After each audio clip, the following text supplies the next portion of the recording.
Test ক্রিকেটে মাত্র 1 wicket হারিয়ে 300 পার করেছে বাংলাদেশ। ব্যাপারটা কেমন অবিশ্বাস্যই লাগে ইদানিং। তাও আবার দিনে 2টি পার্টনারশিপই পেরিয়েছে 150-এর গন্ডি। কোচ আশরাফুল যেন তার প্রথম অ্যাসাইনমেন্টেই ফোটালেন আশার ফুল।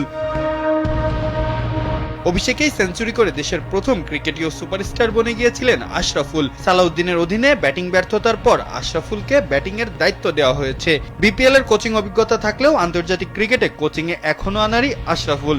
তবে তাকে পেয়েই যেন বদলে গেল টাইগারদের ব্যাটিং লাইন আপ। উইকেটের চারপাশে আয়ারল্যান্ডের বোলারদের উপরে ছুরি ঘুরিয়েছে সাদমান জয়রা। সাদমানের সেঞ্চুরি মিসের আক্ষেপ যদিও আছে, তবে যেখান থেকে তিনি শেষ করেছেন সেখান থেকেই নতুন করে ইনিংসটি গড়েছেন জয় ও মমিনুল। 168 রানের ওপেনিং পার্টনারশিপটাই ছিল বাংলাদেশের ভিত্তি। এরপর জয় মমিনুলকে নিয়ে গড়েছেন 150 রানের অপরাজিত জুটি। জয় দিন শেষ করেছেন ডাবল সেঞ্চুরির অপেক্ষা নিয়ে, আর মমিনুলের সামনে সুযোগ সেঞ্চুরির মাইল ফলকের। আশরাফুল মাত্র এক সিরিজের জন্যই আপাতত দায়িত্ব পেয়েছেন। ব্যাট হাতে যেভাবে শুরুতেই আশা জাগিয়েছিলেন, কোচ হিসাবেও কি পারবেন বাজিমাত করতে টাইগারদের এই সাবেক কাপ্তান ও বাংলাদেশের প্রথম ক্রিকেটীয় সুপারস্টার, সেটি এখন দেখার বিষয়।